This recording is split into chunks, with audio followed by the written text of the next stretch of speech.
Hello. Welcome to episode 2 of our podcast. Hello, So this is the pod car. Last time was a podcast. pod couch. God knows what it'll be next. So we are doing this podcast, and we are willing to share some of our life lessons, something that we hold valuable. Yeah, something that we hold valuable. So if you're here to learn life lessons from us, please, you can learn about us. But we are not here to teach you and all. We are just having a conversation like we usually do, and now you can be a you can be a part of our conversation and you can just hear us. Maybe you can just get to know us that way, you know. So we're going to share 3 life lessons, 3 from me, 3 from her. Our life lessons that we have held closely and kind of learned along the way, and which made our life easier. So that's about it. Yeah, you gonna start, Press? You can go ahead. You want me to go ahead? So I thought about it. I thought about what my 3 life lessons can be that I've benefited from and I've learned and I've kept close to my heart. Life lesson number 1 for me is I can learn from other people's mistakes, but not from other people's experiences. That's my life lesson number 1. What I mean by that is, perhaps you can ask me questions because I'm not talking to them. Okay? What I mean by that is, I feel like other people's experiences can limit us. Okay? Other people's journeys will not work for us. What works for one person will not work for the entire camp. But of course, if somebody makes a mistake, there is nothing new under the sun, right? Solomon says that. So, of course, we have to learn from others' mistakes. We can avoid others' pitfalls. That's what Solomon says. But we don't have to apply everybody's experiences into our lives. We shouldn't do that. Like, for example, Peter walked on water. Whose experience taught him that? Or Moses led so many millions of people as a leader. Who taught him any of that? Or Caleb, he ran over and he said, I can get that mountain. Who taught Caleb anything? Nothing, right? So what you're saying is, don't wait for somebody to do it, so you can learn from their experience. Yeah. And you can duplicate the effort and do it again, because you know it's a method, it's a promising method, it won't fail. Yeah. Don't wait for somebody to do it, just go ahead and do it. That is learning from experiences, which, I mean, you mean అంటే వేరే వాడి సలహాలు మనం పాటించొద్దు. You understand what I mean? Somebody, see, for example, my mother does not know how to drive, but she'll tell me how to drive. That's what I'm saying. She has an experience as a rider, but she does not have any experience as a driver. Okay, that's the best thing I could come up with. Every Tom, Dick and Harry will tell us how to parent a baby. Some of these parenting advices come from people who don't have children. You know, so many people will come and say, hey, I'm a consultant, I'm a this, I'm a that, and they'll start giving me advices, and hey, this guy needs to be overtaken. See, this guy also on speed lane. See, what I'm trying to say is, if you want to take advices or learn from people's experiences, that is only going to limit you. It is not going to benefit you in any way at all whatsoever.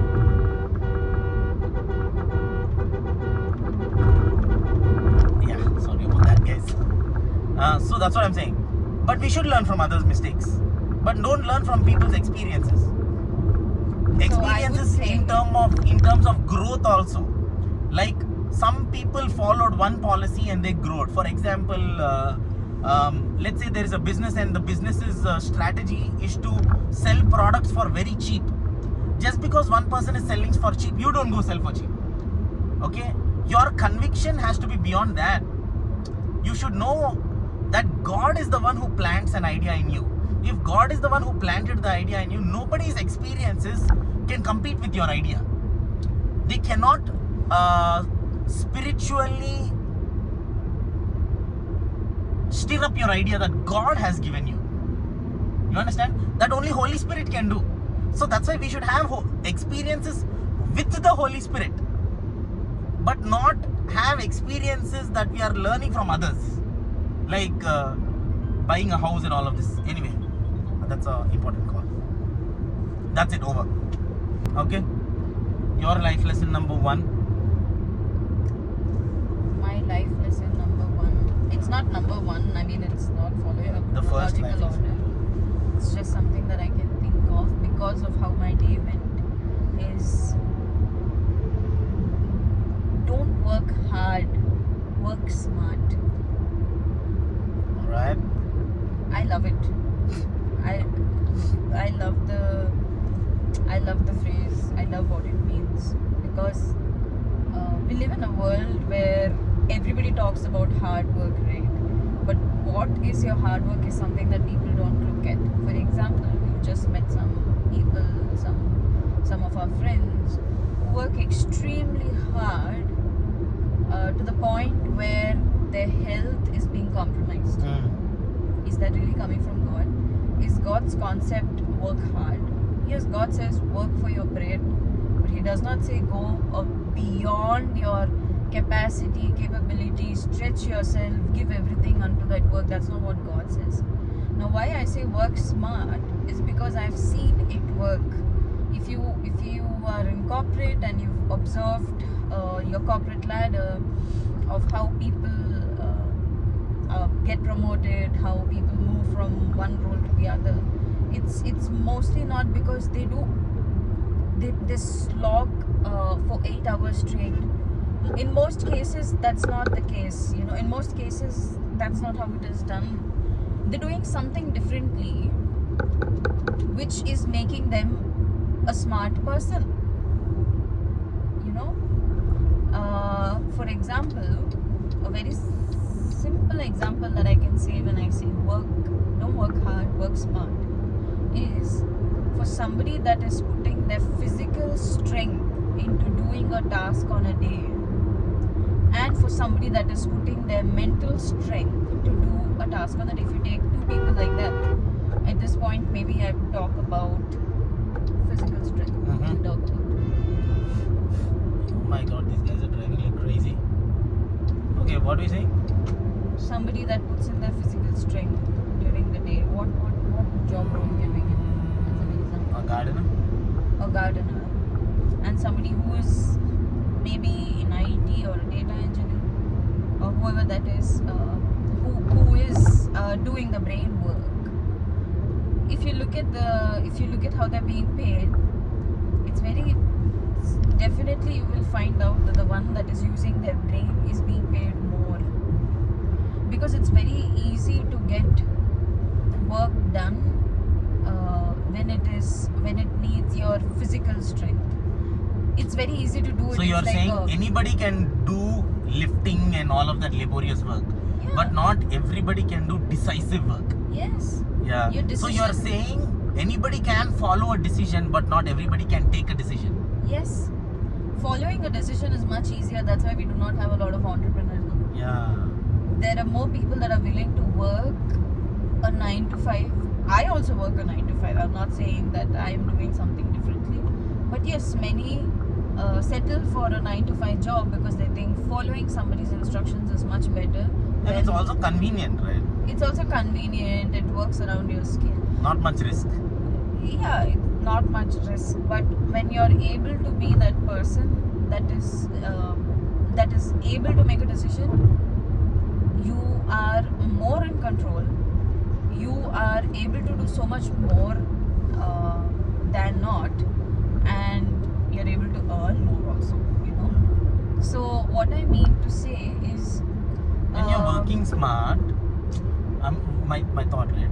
When you're working smart, that means you'll not listen to everybody.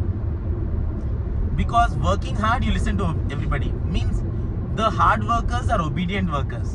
The smart workers are probably not obedient workers. yeah, because they resist. master the skill of saying no. Yeah, they master the skill of saying no, To or everything. they bargain, or they don't settle immediately. These guys are not settlers.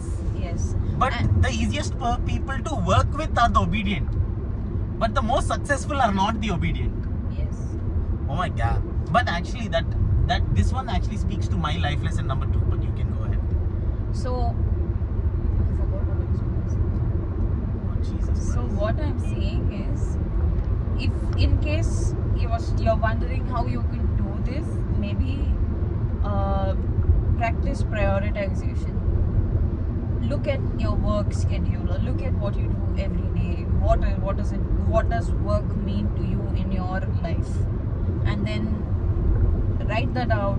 Make a just jot everything down and see what work can be skipped, what work can be done by somebody else. That's called a delegation. What is it that you can pick, something that's highly important, highly urgent.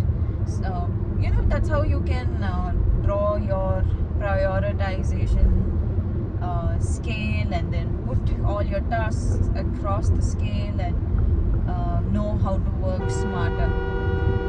Again, when I say work smart, means you may still have to do the work, but when you do it in a smart way, you're just having more impact. You're putting less effort, you're putting less time, you're investing less time into it, but getting more out of it. So do less, get more, is what I mean to say.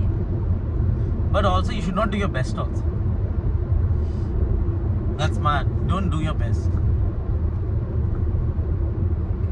I mean, that's what I'm saying. Okay, anyway, my life lesson. You're done? Yeah, and I'm feeling very tired. Oh my god. One lesson only, you're tired. Okay, what I can share about something that again I thought about this, and I thought sincerity is very easily recognized but is intentionally ignored. So what I understand is, if you are too sincere, or if I am too sincere, everybody, it is commendable. People will appreciate the sincerity, but the sincerity will not take me much further, because in the eyes of people don't need you to be sincere. They need you to be maybe you can say unsincere, because the person who's sincere, right, he's always thinking about the rules, he's thinking about ethics, he's thinking about all of these things. He's restricted to a procedure. He's restricted to a procedure. He's restricted to values of his, or whatever the values are. But the sincere person is ignored intentionally because other people can't benefit from a sincere person. For example, let's say now actually I'm right now in the present in the transaction of selling a car, not mine, somebody's car. Now in the process of selling the car, you don't tell the person who's selling the car how much the car is actually going for. So let's say the car is valued in the market at 20 lakhs. They will tell the car owner, your car is that, your car is this, and they'll convince him and say, hey, your car is only 10 lakhs. We are not able to get anybody else to buy for 10 lakhs. And you know what they'll do? They'll separate the buyer from the seller, and the middleman will eat the middle 10 lakhs. So this person, they will tell, hey, it's only for 20 lakhs. For me, they'll tell it's only for 10 lakhs. In the middle, the 10 lakhs is gone. So if you're a sincere person, you cannot connect these two people. But if you're I'm not saying this is a gray area. So that's why sincerity is commendable and it is easily recognized, but it is intentionally ignored. That's what I have observed, even in ministry or business or family, everything, right? The people who are sincere, they always finish last. They always get to know the things last. They are always in the back of the line. So that's my life lesson number 2. Your life lesson number 2. My life lesson number 2 is do not do life alone. Yeah, I agree with that. Yeah. So if doing life alone, some people say that they like to be lonely. I think that's a lie, Yeah. It's not true. If your heart says that you want to be alone all the time, it's not coming from the right place. Check your heart, okay? Because we are all born, we were made to live in a community. We were made to have a communion with one another. Yeah, God made us so He could have a communion with us. correct.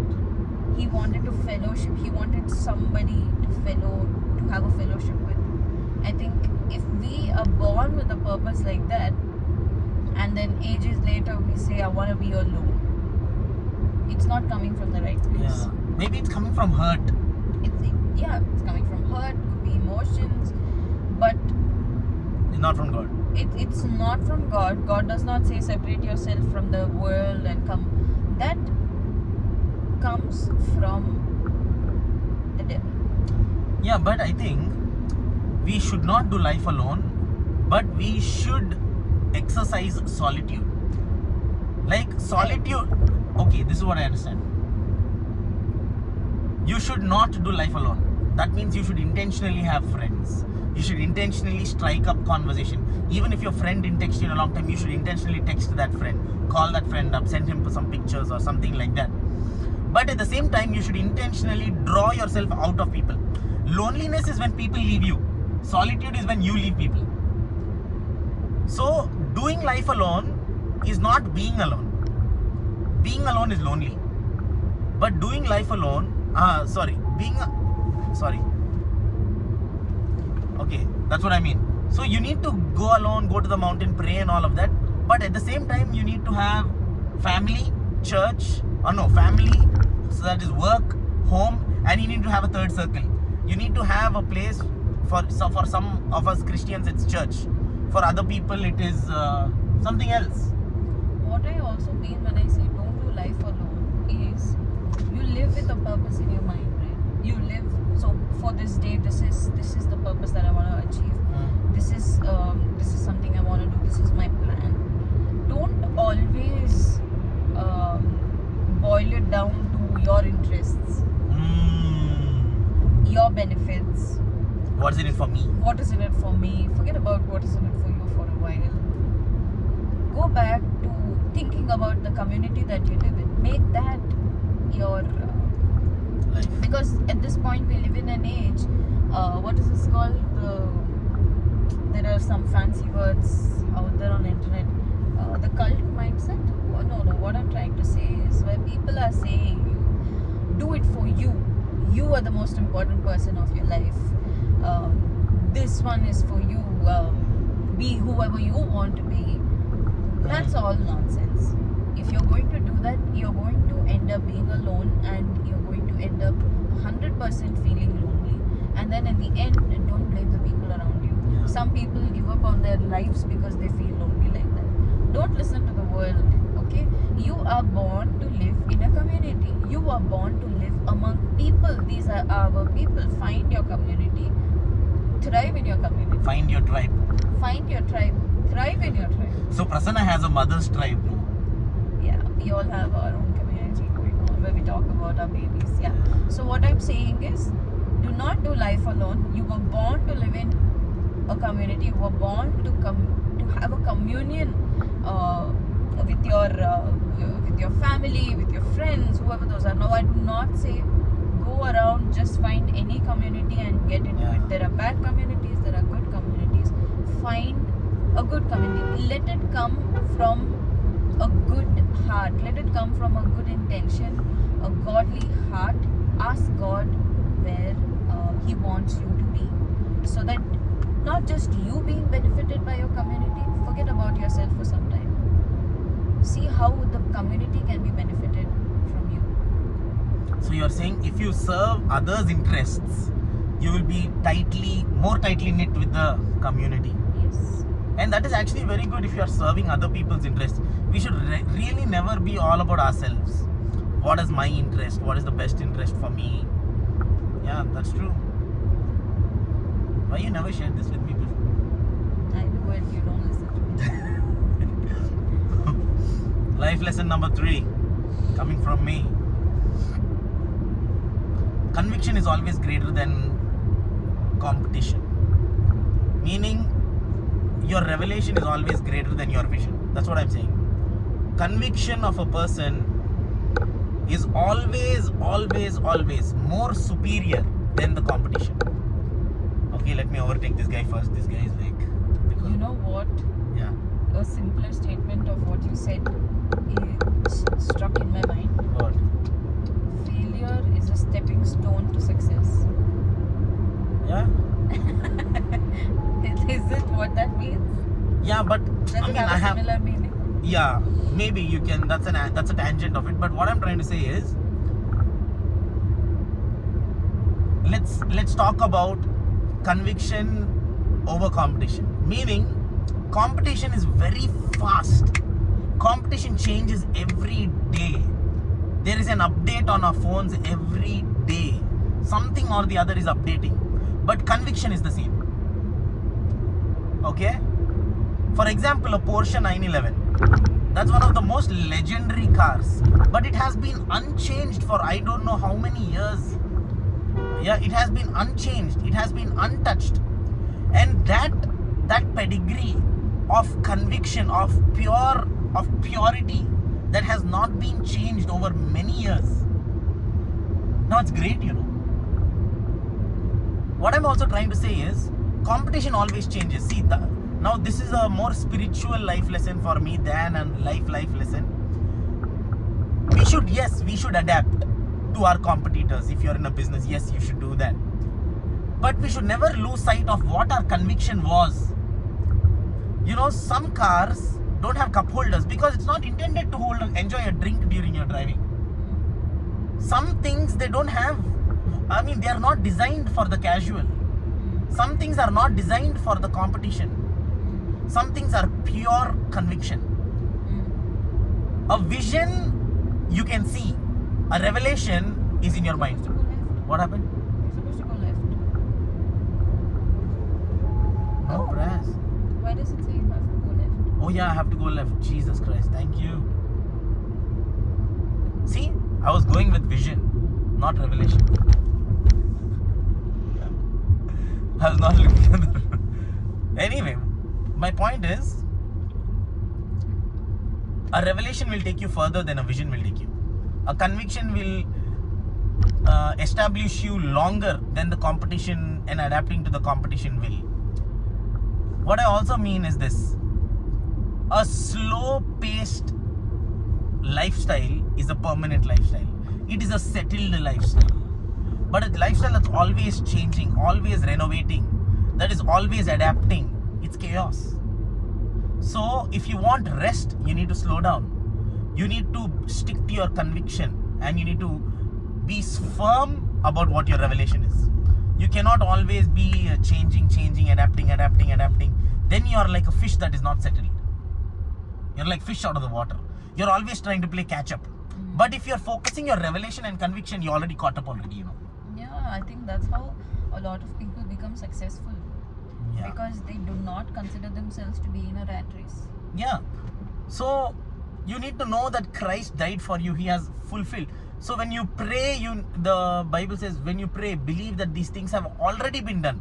That means when you get a revelation, you have already achieved what anything else you need to do, you know.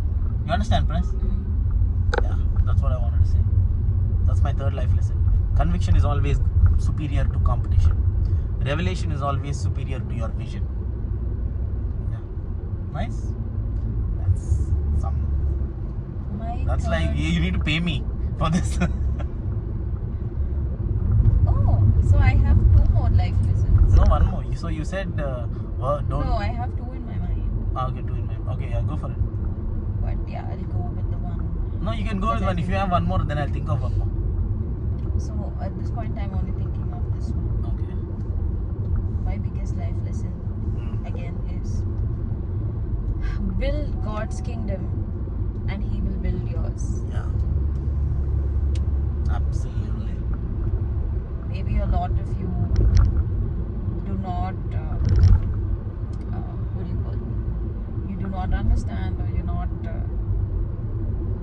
do not agree because you have never experienced it. You do not understand what I'm saying, but this works for us. Yeah. We are in the business of building His kingdom here on earth. That's what we do. When we call ourselves church, that's what we are doing. That's our ultimate purpose. Correct. So that is what I would say. Now, when I say that, I mean we may be worrying about a lot of our finances. We may be worrying about a lot of the expenses. The world's become expensive. Milk is very expensive. Oil is very expensive. Petrol is very expensive. We're always talking about expensive stuff. And all these things that the people have, people have made a theory out of saying, confession. What is that? Manifestation. All of that has taken root from The Bible. the Bible, the Word of God. Yeah. He says, Jesus himself first ever said this: say and believe that it is done, And you. and say and believe that it is done, and you will receive it. He has said this already. So again, why I'm saying this is because every time you keep saying this is not working, that is not working, so expensive, we're still complaining like the Israelites complained, right? So that is still not what God wants us to do. He does not want us to talk about expenses so much. Maybe that's how we live a good, prosperous life. Prosperous life is not where you live in a great car, you roam in a great car. It's a life where you live prosperously in your mind. That's what we understood. Yeah. That's what we have understood from our lives, and that's how we live. Prosperity is in the mind. It's in the mind. Actually, if you build God's kingdom, God will most certainly build yours. And he will do it in much better Yeah. manner. And We have to serve God's interests. God's interest, and we do not serve it. We do not serve it with the motive that he will do something Yeah. for me. It's not a transactional business. It's the It's a relation. submissive business. You submit yourself unto God. The and Bible says a soldier does not go to war at his own expense. So if you are a soldier in the kingdom of God, the Lord will, will you? yeah, and He will fulfill all of the expenses that you have. And why we are saying that is also because why I am saying that is also because I have made that a life lesson in my life at an early age, especially in terms of finances. Especially in terms of finances. Everything, every time, anything that I receive, I try my best, or I don't try my best. The first thought that I have is, okay, now that I'm married and we have a church, the first thought that we have is, okay, church needs this much, church rent is this much, and all of the expenses we draw out, and we go ahead and we just do it. We don't do it. Even while we are doing it, maybe sometimes it slightly hurts because we end up with Nothing. having nothing. But otherwise, we're just like, it does not matter. God is just going to take care of us, and He did. He did. I have experienced such great,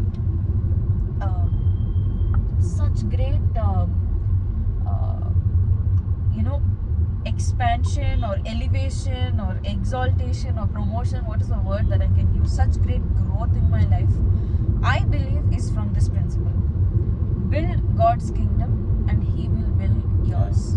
I can now very confidently say that I am able to achieve so much more than anybody else in my age, of my age. And it is not because I'm smart. I don't even think I'm the smartest person in the room, or I'm at least the fifth smart person in the room also. So I only am able to get it by the grace of God, and it is also because I have realized in my life that if I put God first, God is going to take care of me, and I do not have to worry about myself. And that's the most convenient thing for somebody to do. Yeah. To not worry about themselves. So that is my other life lesson. Great stuff. Great. Excellent. What is your other one? Fourth one? Not every advice is wise. I am a new mother. I have received billion advices, and I think somebody told me, which one is better, an advice or money?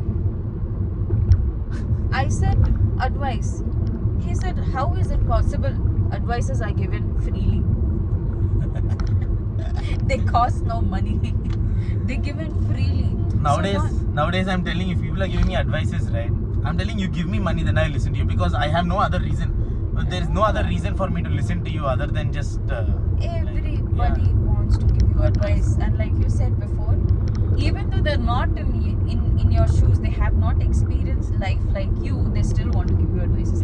They call them what? Armchair critics. You know, you sit at home.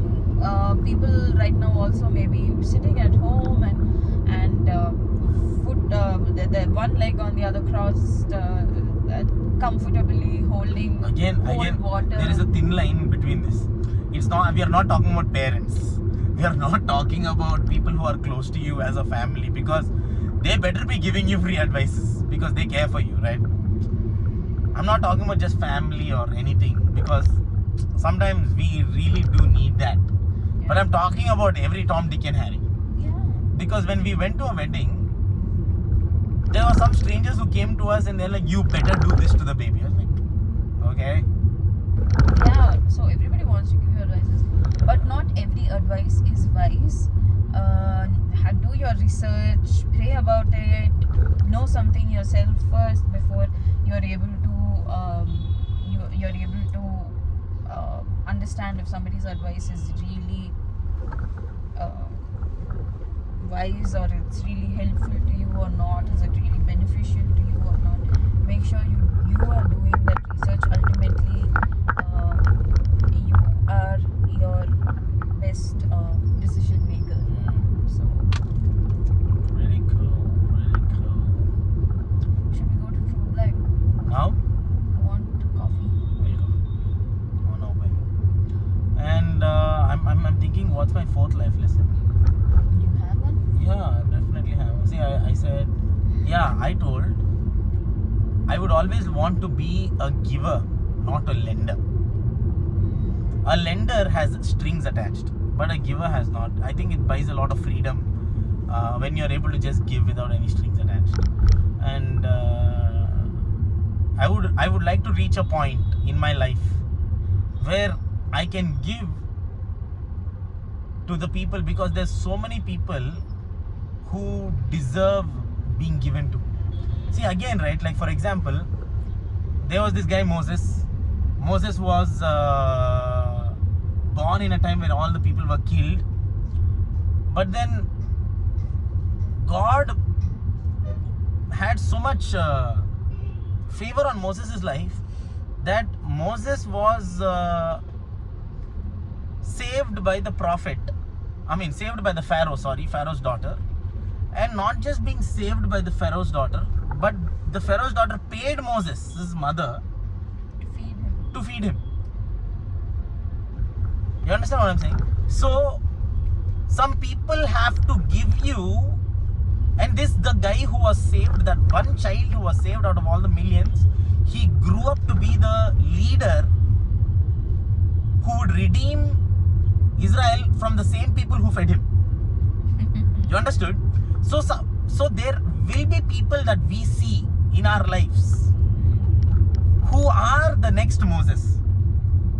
You understand? You need to recognize where their destination is. And if you do recognize people like that in life, I want to be in a place where I can just give. Invest in them. Invest in them. But even an investment is because you want some return on your investment, right?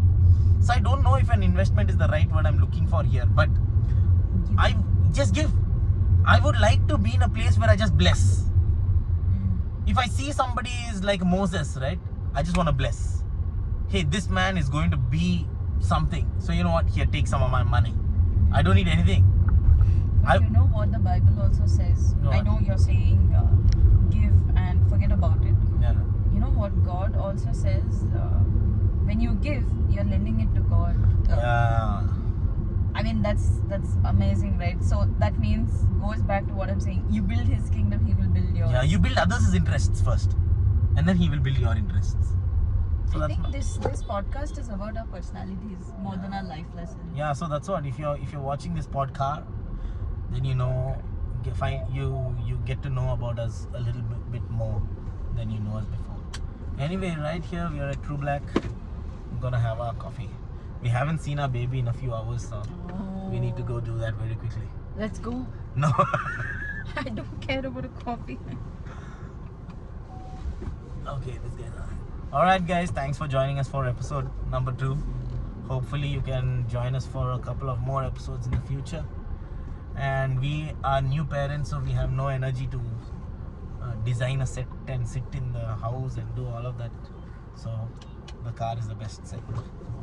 Alright, bye.